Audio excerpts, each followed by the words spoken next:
교실에서 바로 쓸 수 있는 낯선 행동 솔루션 50. 안녕하세요, 이선입니다. 오늘 2021년 3월 12일 금요일이네요. 오늘 제가 낭독해 드릴 부분은 7장 자리 배치가 관건이다 라고 하는 내용입니다. 59쪽부터 나옵니다. 7. 자리 배치가 관건이다. 생각 열기. 친구와 함께 영화나 연극 또는 야구 경기를 보러 가면 누구 옆에 앉는 것을 좋아하는가? 낯선 사람을 골라 그 옆에 앉는 것을 좋아하는가? 아니면 친구 옆에 앉는 것을 더 좋아하는가? 너무 뻔한 질문이다. 그러면 왜 우리는 아는 사람 옆에 앉는 것을 선택할까? 아는 사람 옆에 앉아야 편안함을 느끼기 때문이다. 대화를 할 수 있고 그래야 재미를 더하기 때문이다. 이것이 인간의 본성이다. 가령 친구와 영화관에 있는데 영화 시작 직전에 누군가 들어와 다음과 같이 말한다고 가정해보자. 자, 여러분 제 말을 들어주세요. 여러분이 어디에 앉아야 하는지 말씀드리겠습니다. 누구도 아는 사람 옆에 앉아서는 안 됩니다. 옆 사람과 말하고 싶어질 테니까요. 영화가 상영되는 동안은 말을 해서는 안 되기 때문입니다. 상상해보라. 성인이라면 우리는 이 시점에서 극장을 떠날지도 모른다. 만일 그렇지 않더라도 화가 날 것이다. 이건 역시 인간 본성이다. 학교라면 이런 일이 어디에서 나타날까? 학교에서의 첫날, 학생들은 교실로 들어가면서 가능한 한 편안함을 느끼고 싶어 한다. 그래서 그들은 친구 옆자리를 택한다. 위에서 언급한 이유 때문이다. 분명히 학생들은 모르는 아이들과 이야기 나누는 것보다 아는 아이들과 더 많은 이야기를 나눈다. 물론 이는 교사에게 고충을 의미할 수 있다. 이제 교사는 두 가지 중 한 가지 선택을 해야 한다.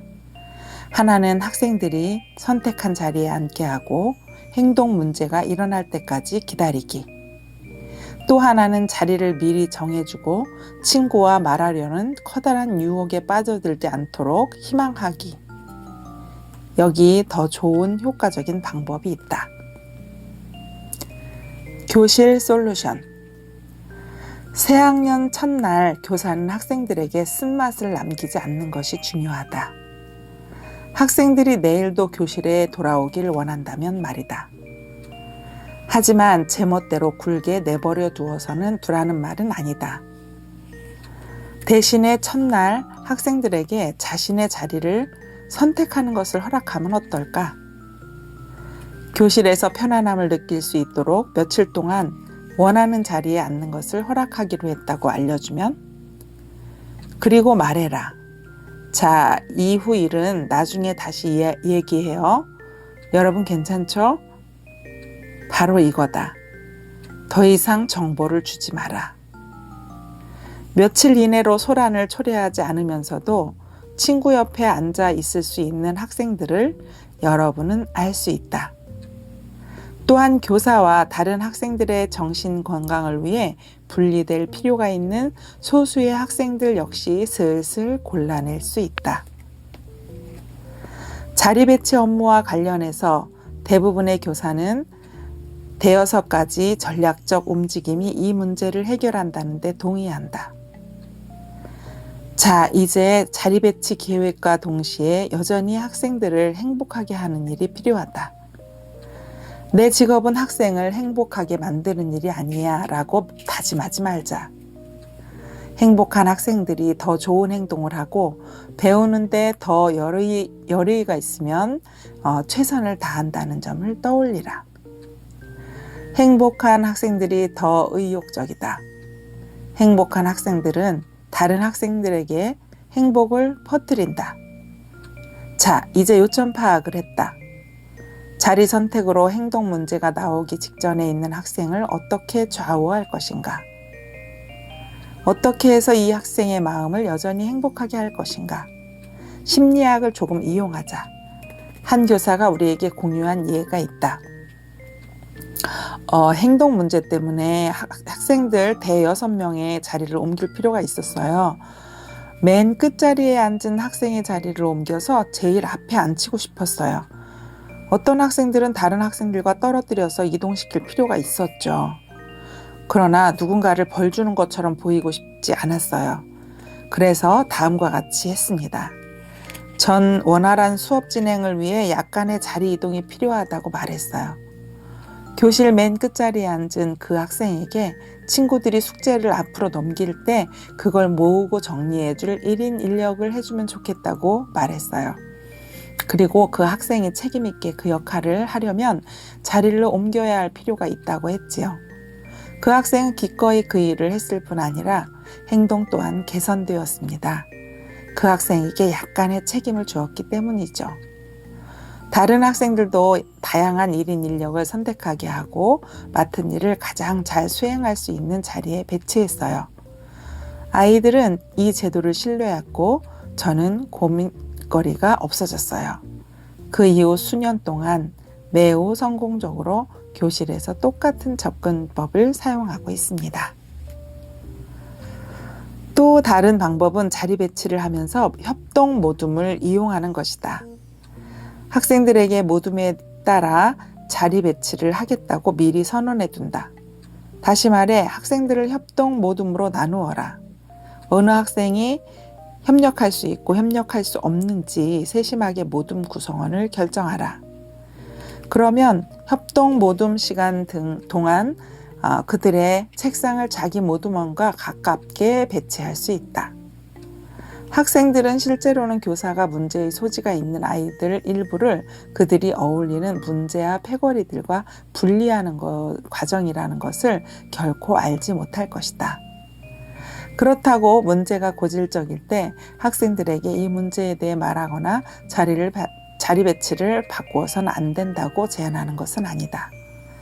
교사가 위에서 언급한 방법을 사용하면 이런 문제는 훨씬 줄어들 것이라는 의미다. 꼭 짚어보기. 자리 배치 방식에 따라 학습 환경과 분위기가 많이 달라진다. 중요한 점은 교실 자리 배치는 학생의 행동에 크게 영향을 미친다는 것이다. 이런 사실 때문에 때때로 학생들의 자리를 바꾸어야 한다. 그러나 심리학을 약간 이용함으로써 수업 과정 중 상당한 심적 고통을 예방할 수 있다. 신중하게 자리를 배치함으로써 낯선 행동 문제를 극복할 수 있다. 네, 이렇게 해서 7장 자리 배치가 관건이다 라는 챕터를 읽었는데요. 끝에서 말한 것처럼 자리 배치를 어떻게 하느냐에 따라서 낯선 행동 문제도 더 많이 생기느냐 덜 생기게 하느냐 하는 것이 그 자리 배치에 따라 달라질 수 있다라고 여기에서 얘기합니다. 저도 그렇고 선생님들도 그렇고 다 경험을 하셨을 겁니다. 자리에 어떤 아이들을 붙여놓고 어떤 아이들은 떼어놓고 이런 것을 잘 했을 때에 교실이 잘 정돈이 되고 수업에도 집중을 할 수 있고 그렇다는 것을 아는데 새 학년 첫날 대부분은 자리를 저도 이제 그런 편인데요. 1번부터 쭉 이렇게 번호대로 앉히는 게 대부분이지 않을까 그런 생각이 들어요. 그래야 이제 또 다른 교과 선생님들이 들어왔을 때도 요 파악할 때 초반에는 번호대로 이렇게 하는 것이 좀 편하기 때문에 그렇게 하는데 여기 이 저자가 얘기한 거는 첫날은 그렇게 번호대로 이렇게 막 앉힌다거나 선생님 맘대로 이렇게 하지 않고 자기네끼리 그냥 편한 자리에 앉게 하는 게 어떨까라고 여기서는 제안을 하네요. 제 생각에는 초등학교에서 한 학년, 한 반을 한 교실에서 한 선생님이 쭉 이렇게 할 때는 이게 잘 먹혀 들어갈 것 같긴 해요. 근데 중고등학교에서는 이제 약간 차이가 있을 것 같긴 한데, 그래도 여기에서 말한 것처럼 그냥 자기 앉고 싶은 데에다 이렇게 앉도록 하면 선생님이 이제 앉도록 그냥 해놓고 그냥 이렇게 있으라는 게 아니라 관찰을 하라고 하는 것입니다. 어떤 아이들이 어떤 행동을 하고 누구랑 모여서 있는지, 또 그 모였을 때에 이 친구들이 뭐 방해를 하는지 안 하는지, 이런 것들, 같이 모여 있더라도 수업을 할 때 잘 집중을 하는 그런 친구가 있는가 하면, 친한 친구랑만 모이면 마구 떠든다든지 수업 방해를 한다든지, 그런 학생들이 파악이 한눈에 된다는 얘기죠. 그래서 며칠 동안 그렇게 놔뒀다가 이제 선생님이 계획을 짜서 이 친구는 이렇게 분리를 시켜야 되겠다라고 그렇게 이제 마음을 먹고, 그것을 뭐 모둠 형태로든 어떤 형태로든 여기서는 이제 1인 1역 이런 것들을 부여를 하면서 자연스럽게 자리를 옮기라 그랬죠. 그러니까 너네 떠드니까 거기 이제 너네 붙어 있으면 안 돼. 이쪽으로 와, 하나는 이렇게 떨어져 있어. 이런 식으로다가 이렇게 자리 배치를 하는 게 아니라 어떤 아이들한테 약간의 책임감을 주면서 그 선생님의 속마음은 이제 숨기고 다른 이유로 그 아이의 마음을 다치지 않게 어떤 자존감도 살려주면서 책임감도 주면서 어떤 일을 부여하면서 자리를 그것 때문에 여기에 옮길 수밖에 없어라고 얘기를 해주면서 자리를 옮겨주면 좋다라고 그렇게 말을 하고 있습니다. 어쨌거나 아이들이 자리에 자기가 앉고 싶은데 앉게 하고, 그리고 또 책임감도 주면서 어떤 자존감도 주는 어떤 행복한 상태로 아이를 만들어 놨을 때, 그럴 때에 낯선 행동, 문제 행동들을 일으키는 그 횟수가 적어지고 그런 행동을 유발하지 않게 된다라고 그렇게 말을 하고 있습니다. 그래서 여기에서 말한 것처럼 자리 배치 같은 것도 한번 신경을 써서 해보도록 하고, 뭐 모든 선생님이 다 그렇게 하고 계실 것 같아요. 한 자리에만 계속 1년 내내 있는 것이 아니라 나름대로 한 달에 한 번씩이라든지 어떤 규칙이나 이런 거를 정해놓고 아이들과 약속을 해서 자리를 바꿔주는 그런 시스템으로 돌리고 있지 않나 그렇게 생각이 듭니다. 아무튼 자리를 어디에다 배치를 하느냐에 따라서 아이들이 낯선 행동을 많이 하느냐 안 하느냐 이런 것도 조절할 수 있게 된다는 것이 이제 큰 결론이고요. 그리고 여기에서 1인 1역을 제안을 했죠. 그래서 아이들을 그냥 선생님 혼자 다, 저도 이제 1인 1역 하니까 너무너무 편한 것이, 아이들 자체도 자기가 어떤 학급에 뭔가를 작은 것이라도 기여를 하고 있다라는 자존감을 갖게 되고, 그리고 그 각각 일들을 쪼개서 이렇게 나눠서 각자 이 일을 해주니까 이 학급의 모든 일들이 이렇게 자동적으로 이렇게 돌아가요. 선생님이 관여를 하지 않아도 웬만한 것들은 그냥 자동적으로, 담임이 없어도 그 반의 어떤 일상적인 일들은 자동적으로 잘 운영이 되어지는 것을 보고 있거든요. 그래서 저는 이제 올해에는 담임을 안 하고 수업이 많아서 이제 영어 수업만 하는데, 지금 이 1인 인력을 이제 학급의 1인 인력으로 주로 사용을 하고, 영어 시간에는 주로 한 3명 정도 영어 도우미를 이렇게 자원 받아서 그 영어 반장 역할을 하도록 그렇게 했었는데요. 올해는 이제 담임은 안 하고 수업에만 하기 때문에 수업 중에도 1인 인력을 하는 게 좋겠다라는 생각이 들어서 지금 이제 1인 인력 짜고 있는 중입니다. 거의 이제 다 짜가고 있는데요. 이렇게 아이들한테 어떤 역할 분담을 해주고, 그러면 아이들이 굉장히 막 자존감도 높아지고 책임감 있게 잘하고 그러더라고요. 그래서 혹시 안 해보신 선생님들 계시면 꼭 한번 해보시기를 권하고요.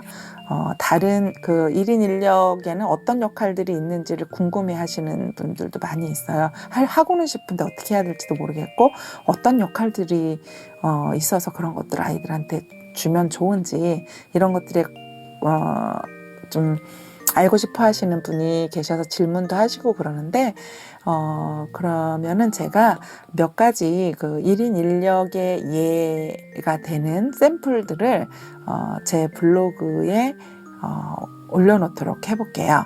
그래서 네이버에서 영어 교육 전문 이선 작가의 블로그라고 이렇게 검색어를 치면 제 저기가 나오는데, 블로그가 나오는데, 그 중에 이제 왼쪽에 메뉴들 중에서 낯선 행동 솔루션 50이라고 하는 메뉴를 클릭을 하면 요 7장에 나오는 7장에 나오는 자리 배치가 관건이다라고 하는 이 파트를 클릭을 한번 해보세요. 그러면 거기에 제가 1인 1역 예시문 같은 거 그런 것을 몇 개 올려놓도록 한번 해볼게요. 제가 작년에 했던 거라든지 재작년에 했던 거라든지 그것도 한번 올려놓고, 다른 선생님께서 공유해 주신 것도 찾아봐서 올려놓도록 한번 해볼 테니까, 혹시 1학기 때 아직 늦지도 않았으니까 지금이라도 시작을 하면 될 것 같고요. 1학기 때는 다른 게 다 세팅이 돼서 조금 하기 힘들다라면 2학기 때 해보시는 것도 좋을 것 같습니다. 그래서 1인 1역 정말 정말 좋아요. 한번 꼭 실천해 보시기를 바랍니다. 네, 내일은 학부모에게 행복 편지를 보내라 라고 하는 8장을 낭독하도록 하겠습니다. 오늘의 낭독은 여기에서 마치도록 할게요. 들어주셔서 감사합니다. 다음에 또 만나요.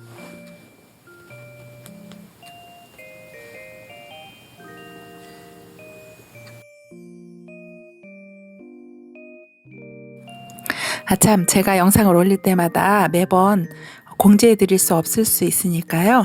구독 버튼 누르시고 알림 설정 해 놓으시면 다음부터 올라가는 영상들은 전달이 될 것입니다. 좋아요 버튼 눌러주시면 더욱 좋고요. 감사합니다.